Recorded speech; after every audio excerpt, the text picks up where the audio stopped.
To my YouTube channel. मैं मधुर वर्मा। आज हम यूनिट एंड मेजरमेंट अपना जो चैप्टर है उसे कवर करना जा रहे हैं।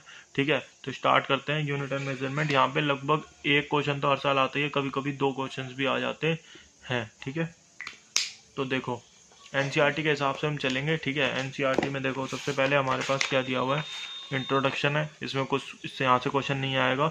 ये जो टेबल दी हुई है, यहाँ से आप एक चीज़ याद रखना कि 7 फंडामेंटल क्वांटिटीज होती हैं और उनकी एसआई यूनिट दी हुई है, जो आपको मेनली याद रखना है, ज़्यादातर बच्चों को याद नहीं होता। ल्यूमिनस इंटेंसिटी, और इसकी यूनिट क्या होती है, कैंडला। ठीक है, आगे देखते हैं हम सब। अब यहाँ से जो टॉपिक चालू है, जो इंपॉर्टेंट है, जहाँ से क्वेश्चन पूछ सकते हैं, पूछा जाता है, पैरेलैक्स मेथड। ठीक है, पैरेलैक्स मेथड को समझने की कोशिश करते हैं।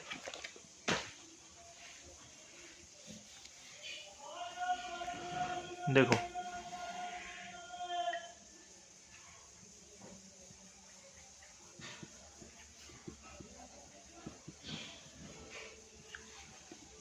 पैरेलैक्स मेथड में होता क्या है, जब हम किसी बहुत दूर जो हमारे से चीज़ है, जैसे हम अर्थ से और सन का डिस्टेंस निकालना चाहते हैं, तो हम निकालते हैं। तो अर्थ पे जब बहुत दूर कोई चीज़ होती है ना, तो वो एक एंगल क्रिएट कर देती है। ठीक है, तो ये एंगल हमने मान लिया थीटा, और ये जो है यहाँ पे आप मान लो सन है। ठीक है, यहाँ पे सन है, तो ये इसका डायमीटर है, जिसको हमने स्मॉल डी से डिनोट कर दिया।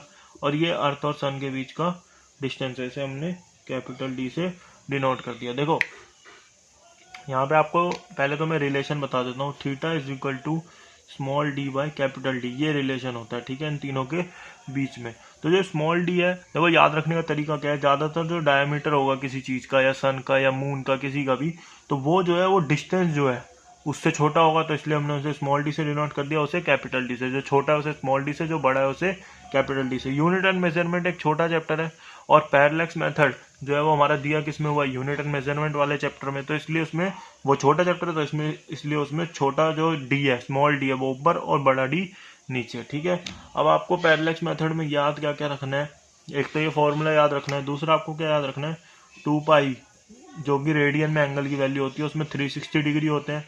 1 डिग्री में 60 मिनट्स होते हैं, और 60 मिनट वो 1 मिनट में 60 सेकंड होते हैं। ठीक है, ये आपको याद रखना है, 3 बातें।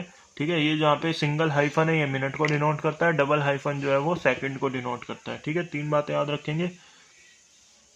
अब आप आगे देखें क्या करना है। थीटा, जो theta is equal to small D by capital D, मैंने आपको बताया था ना, तो यहाँ पे आपको थीटा जो है वो हमेशा रेडियन में पुट करना है। इस बात की आप ध्यान रखेंगे कि स्मॉल जो रेडियन में, हमेशा थीटा को रेडियन में पुट करना है। ठीक है, तो अब आप आगे देखो जो एग्जाम्पल हमारी एनसीईआरटी में दिए हुए हैं ना, जैसे कि हमारा पहला एग्जाम्पल है। पहले एग्जाम्पल में हमें सीधा बोला गया कि 1 डिग्री में कितने रेडियन होते हैं, 1 मिनट में कितने होते हैं, 1 सेकंड में कितने होते हैं, तो हम कैलकुलेट इजीली कर सकते हैं। ठीक है, तो जो यूनिफिकेशन वाला कॉन्सेप्ट होता है कि इतने में इतने हैं तो 1 में कितना होगा, इस तरीके से कैलकुलेट हो जाएगा, ये आसान है। ठीक है, अगला जो है उसमें हमारे को अगले में भी कोई दिक्कत नहीं है। थीटा को tan थीटा का फॉर्मूला लगाना है सिंपली। ठीक है, एंगल दिया हुआ है, tan थीटा के फॉर्मूला लगा के, ये ट्रिग्नोमेट्री पे बेस्ड है क्वेश्चन। ठीक है, ये भी आपका आसानी से बन जाएगा।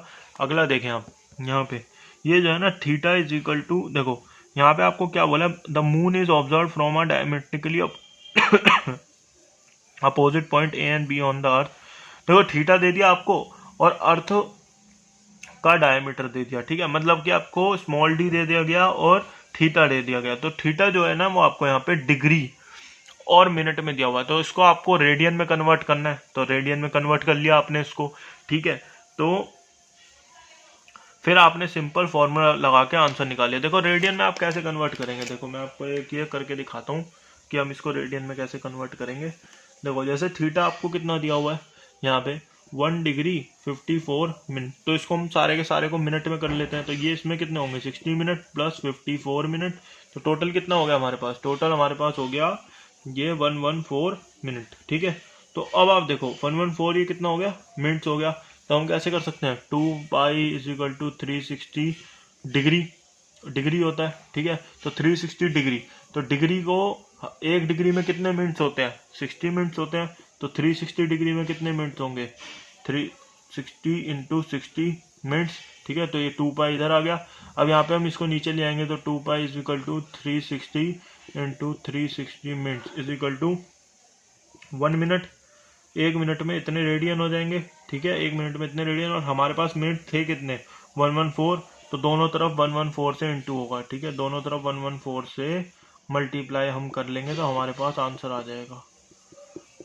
114 मिनट्स में इतने डिग्री होते हैं, और इसको जब हम कैलकुलेट करेंगे तो हमारे पास क्या आ जाएगा कि 114 में हमारे पास 114 मिनट में हमारे पास 3.32 इंटू 10⁻⁻2 रेडियन। मैंने जैसा आपको बताया था ना कि थीटा हमेशा रेडियन में पुट करना है, तो इतने रेडियन होते हैं बस। फिर इसके बाद आपको सिंपल फॉर्मूला लगाना है, theta is equal to small D by capital D, ठीक है। जो इससे अगला चैप्टर है, इससे अगला जो चैप्टर कह रहा हूँ, इससे अगला जो एग्जाम्पल है वो भी ऐसा ही है, वो भी आपका आराम से बन जाएगा। पैरेलल मेथड से क्वेश्चन आता है, मतलब कई बार आता है, तो गलत नहीं करना। अब आपको समझ आ चुका होगा, इसको आप ठीक कर सकते हैं, ठीक है। देखो एक चीज आपको यहाँ पे और समझनी है, वो क्या समझनी है, वेरी स्मॉल डिस्टेंस को हम, मतलब यहाँ पे सिर्फ आपको जैसे ना 2-3 बातें मैं आपको बता देता हूँ। रेंजेस क्या होती है लेंथ की, देखो यहाँ पे आप याद रखना। फर्मी, देखो हमारे को दिया क्या क्या हुआ हमारी बुक में, एक फर्मी कितना होता है 10⁻⁻15, ठीक है। 1 एंगस्ट्रॉम कितना होता है 10⁻⁻10। 1 एस्ट्रोनॉमिकल यूनिट, ठीक है, ये कितना होता है 1.496 इंटू 10⁻11, ठीक है। तो ये ऐसे ऐसे आपको दिया हुआ है, तो इसमें आपको याद वैल्यू आपको सिर्फ 2 की याद कर लेना, फर्मी की और एंगस्ट्रॉम की। जो यहाँ पे दिया हुआ है ना, इसको एक बार रीड कर लेना है, 4 और 5 और 2 दिए हुए हैं। फर्मी होता है 10⁻⁻15, एंगस्ट्रॉम होता है 10⁻⁻10। एस्ट्रोनॉमिकल यूनिट का मतलब होता है जो एवरेज डिस्टेंस है सन और अर्थ के बीच में, जो डिस्टेंस है ना एवरेज, उसको बोलते हैं एस्ट्रोनॉमिकल यूनिट। लाइट ईयर, जो एक लाइट की स्पीड से अगर कोई चीज ट्रेवल करे तो वो एक ईयर में कितना डिस्टेंस ट्रेवल कर लेगी, ठीक है। और पारसेक जो होता है ना, ये भी आपको याद रखना कि parsec is the unit of distance, not the time. यहाँ पे सेकंड लिखा था, उसका मतलब नहीं टाइम की यूनिट है, ये डिस्टेंस की यूनिट है। और किस चीज का distance, parsec is the distance eight which average radius of earth orbit subtend an angle of 1 degree arc second. जो एवरेज डिस्टेंस है ना अर्थ ऑर्बिट का, वो 1 डिग्री आर्क सेकंड का जो है वो एंगल बना है, तो उसे हम कहते हैं पारसेक। क्या कहते हैं, पारसेक। अब आगे देखते हैं।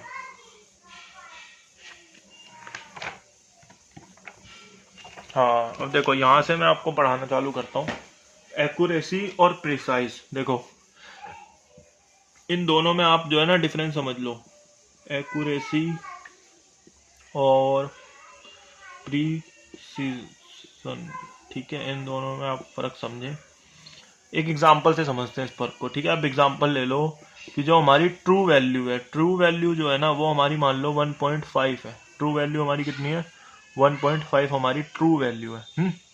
तो देखो एक्यूरेट का मतलब क्या हो गया ना, एक्यूरेट का मतलब हो गया, जैसे हमारे पास देखो एक ऑप्शन, 2 ऑप्शन, 3 ऑप्शन दिए हुए हैं। एक ऑप्शन है 1.4, एक ऑप्शन है 1.321, एक ऑप्शन है 1.222। तो एक्यूरेट का मतलब हो गया जो ट्रू वैल्यू के सबसे पास है। ट्रू वैल्यू के सबसे पास कौन है, ये वाली वैल्यू है, तो ये मोस्ट एक्यूरेट है। क्या है, मोस्ट एक्यूरेट है, ठीक है, सबसे ज्यादा एक्यूरेट है, ठीक है। और प्रिसाइज कौन सी है, जो सबसे ज्यादा डेसिमल प्लेस तक या जो सबसे छोटी छोटी वैल्यू तक निकली हुई है। जैसे कि अगर हम इसमें ये दोनों सेम है, इसको मान लो 20 होता, तो ये सबसे ज्यादा डेसिमल प्लेस इसमें है ना, तो ये मोस्ट प्रिसाइज है। ये क्या है, मोस्ट प्रिसाइज है, ठीक है। आपको फर्क समझ आ गया एक्यूरेट में और प्रिसाइज में। मोस्ट प्रिसाइज का मतलब जो मोस्ट डेसिमल प्लेस तक जिसकी वैल्यू निकली हुई है। एक्यूरेट का मतलब जो ट्रू वैल्यू के जितना पास है, ठीक है। जो सबसे ज्यादा पास वो मोस्ट एक्यूरेट, जो सबसे ज्यादा डेसिमल में कैलकुलेट हो रखा है वो मोस्ट प्रिसाइज। यहाँ पे आपका ये क्लियर हो गया। आगे देखते हैं एरर्स, ये भी इंपॉर्टेंट है, यहाँ से क्वेश्चन आता है एरर्स से, ठीक है। एरर क्या होता है कि किस तरीके के एरर हो सकते हैं। सबसे पहले तो हमारे पास इंस्ट्रूमेंटल एरर हो सकता है, भाई हमारे इंस्ट्रूमेंट में कोई खराबी हो या एरर हो, ठीक है। एक्सपेरिमेंटल टेक्निक या प्रोसीजर हमें करना नहीं आता, उस वजह से कोई एरर आ रहा है, वो एक एरर हो सकता है। पर्सनल एरर हो सकता है, हम रिकॉर्डिंग करने में गलत कर रहे हैं, हम लिखने में कुछ गलतियां कर रहे हैं, तो वो एक पर्सनल एरर होता है। फिर आगे क्या है, रैंडम एरर्स, ठीक है। रैंडम एरर्स क्या होते हैं कि भाई कुछ भी रैंडमली एरर हो रहा है हमारे से, कि मतलब हम नोट ढंग से नहीं कर रहे, जो वैल्यूज आ रही हैं जो उसको हम नोट नहीं कर रहे, ठीक है, ये रैंडम एरर होता है। कुछ भी हो सकता है, यहाँ पे लिखा भी हुआ है, जिसमें मतलब जैसे कि आपका टेम्परेचर बढ़ रहा है, जैसे सराउंडिंग में टेम्परेचर बढ़ रहा है, उस वजह से आपकी जो रीडिंग्स है उस पर फर्क पड़ रहा है, तो वो रैंडम एरर है, ठीक है। लीस्ट काउंट क्या होता है? लीस्ट काउंट होता है सबसे छोटी वैल्यू जो भी एक मतलब आपका इंस्ट्रूमेंट है वो जो भी सबसे छोटी वैल्यू काउंट कर पाए उसे हम कहते हैं लीस्ट काउंट। क्या कहते हैं? Least count. इसका एग्जांपल मैं आपको बताता हूँ। जो आपने सिंपल स्केल एक 15 सेंटीमीटर का यूज किया होगा तो उसका लीस्ट काउंट जो सबसे जो मिलीमीटर में वो गिन सकता है ना, मिलीमीटर में जो एक लाइन दी होती है छोटी सी, वो उसका लीस्ट काउंट है। क्या है? लीस्ट काउंट है। ऐसे ही हर इंस्ट्रूमेंट का लीस्ट काउंट होता है। ठीक है, लीस्ट काउंट हमारे पास हो गया। अब मैं आपको एवरेज एरर कैसे, ये जो एग्जांपल है ना 2.7, इससे हम समझते हैं। तो इससे देखो आप, सबसे पहले इसमें हमारे को क्या निकालना है? एब्सोल्यूट एरर निकालना है, रिलेटिव एरर निकालना है और परसेंटेज एरर निकालना है। ठीक है, तो इन तीनों में हम फर्क समझ जाएंगे इस एग्जांपल से, एब्सोल्यूट, रिलेटिव और परसेंटेज एरर। ठीक है, इन तीन बातों में एब्सोल्यूट एरर ना सीधा होता है, आप जो आपके पास रीडिंग है, रीडिंग में से माइनस कर दो ट्रू वैल्यू को, तो ये आपका आ जाएगा एब्सोल्यूट एरर। क्या आ जाएगा? एब्सोल्यूट एरर आ जाएगा। जो ट्रू वैल्यू है उसको रीडिंग में से ट्रू वैल्यू को माइनस कर दो, ये आपका क्या होगा? एब्सोल्यूट एरर होगा। क्या होगा? एब्सोल्यूट एरर होगा, मतलब जो असलियत में एरर है। ठीक है, देखो जैसा कि इसमें पहले पार्ट में आपको करके भी दिखाया हुआ है। पहले हमने इसका मीन निकाल लिया, जो जो हमारे को वैल्यूज दे रखे हैं उसका मीन आ गया हमारे पास 2.62। ठीक है, फिर हमने जो है इसको एब्सोल्यूट जो हमारे पास रीडिंग्स थी डिफरेंट, उनमें से माइनस कर दिया, तो हमारे पास साइन के साथ जो है एब्सोल्यूट एरर आ चुके हैं। क्या आ चुके हैं? साइन के साथ एब्सोल्यूट एरर। तो इसको हम डेल टी से रिप्रेजेंट करेंगे। ठीक है, और फिर हम डेल टी का भी जो है ना मीन लेंगे। क्या लेंगे? डेल टी का भी मीन लेंगे। तो मीन आप कैसे लेते हो? देखो एक बात आपको याद रखनी है कि एरर्स जो होते हैं ना, एरर्स हमेशा ऐड होते हैं, कभी भी सब्ट्रैक्ट नहीं होते, हमेशा ऐड होंगे बस। सब्ट्रैक्ट तो वो होंगे ही नहीं, एरर्स कभी सब्ट्रैक्ट नहीं होते। चाहे उसमें माइनस का साइन आ रहा है, वो आपको सिर्फ ये बता रहा है कि वो उस वैल्यू से छोटा है या बड़ा, बस। वो माइनस नहीं होगा, वो ऐड होगा हमेशा। तो इसलिए मीन निकालते समय हमने सबको ऐड किया और 5 वैल्यूज थी हमारे पास, तो 5 से डिवाइड कर दिया, हमारे पास डेल टी आ गया, मीन आ गया। तो अच्छा, अब देखो जो डेल टी आपका यहाँ पे आया ना, ये आपका हो गया एब्सोल्यूट एरर हो गया। ये आपका क्या हो गया? एब्सोल्यूट एरर हो गया। ठीक है, और अब हम जो निकालेंगे रिलेटिव एरर, इन्होंने हमारे से पूछा। क्या पूछा? Relative error. तो रिलेटिव का मतलब क्या हो गया? एरर अपॉन में original value, del t upon में टी जो मीन आया था। ठीक है, तो ऊपर हम रख देंगे डेल टी 0.11 अपॉन में 2.62। ठीक है, तो ये हमारा हो गया क्या? Relative error. क्या हो गया? Relative error. Relative error. ठीक है, और अगर इसको हम 100 से इंटू कर देंगे, इसी को हम डेल टी अपॉन टी को इंटू 100 कर देंगे, परसेंटेज में निकालेंगे, तो ये हमारा हो गया परसेंटेज एरर। ठीक है, समझ आ गया? Absolute error, relative error, percentage error. आगे देखो कॉम्बिनेशंस ऑफ एरर, ये मैं आपको समझाता हूँ। ठीक है, अब समझते हैं हम एरर का कॉम्बिनेशन किस किस तरीके से हो सकता है। आगे देखो,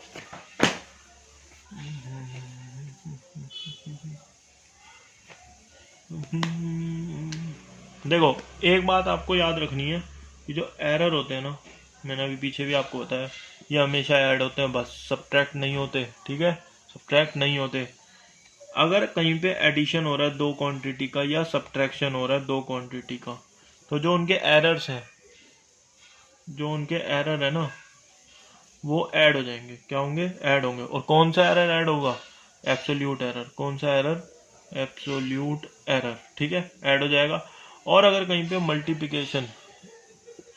मल्टीप्लिकेशन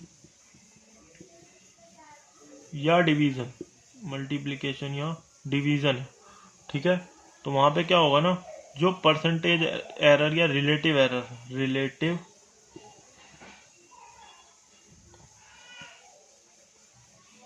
रिलेटिव और परसेंटेज एरर जो दिया हुआ होगा वो सिंपली ऐड हो जाएगा, वो सिंपली ऐड होगा। कभी भी सब्ट्रैक्ट नहीं होते एरर। ठीक है, वो कभी भी सब्ट्रैक्ट नहीं होते।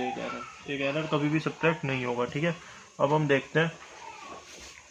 देखो इसमें ना आपके एग्जाम्पल भी कवर होते जाएंगे, बस आपको एक बार इनको अपने हाथों से सॉल्व करने की जरूरत पड़ेगी। देखो दो टेम्परेचर हमारे को दिए हुए हैं और बोले इनको डिवाइड कर दो और इनके एरर्स भी हमें बता रखे हैं। तो मैंने आपको जैसे बताया, देखो टेम्परेचर तो सिंपली ऐड हो जाएगा। जैसे 50 डिग्री सेल्सियस है, -20 डिग्री सेल्सियस किया तो हमारे पास क्या आ गया, 30 डिग्री सेल्सियस आ गया।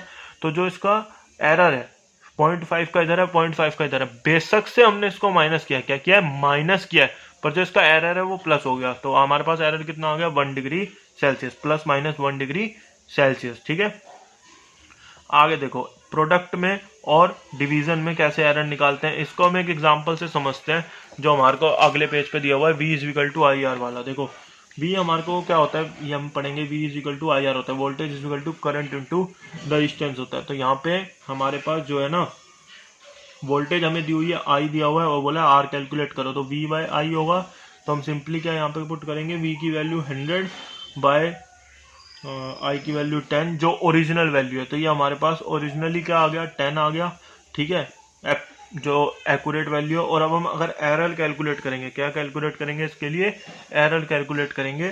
तो एरर हमारे पास क्या आएगा, एरर हमारे पास आएगा, देखो एरर हमारे पास आएगा परसेंटेज एरर। पहले हम इन दोनों को कैलकुलेट कर लेते हैं। परसेंटेज एरर V के अंदर कितना है, 5 बाई 100 इंटू 100, 5%, ये V का हो गया, V।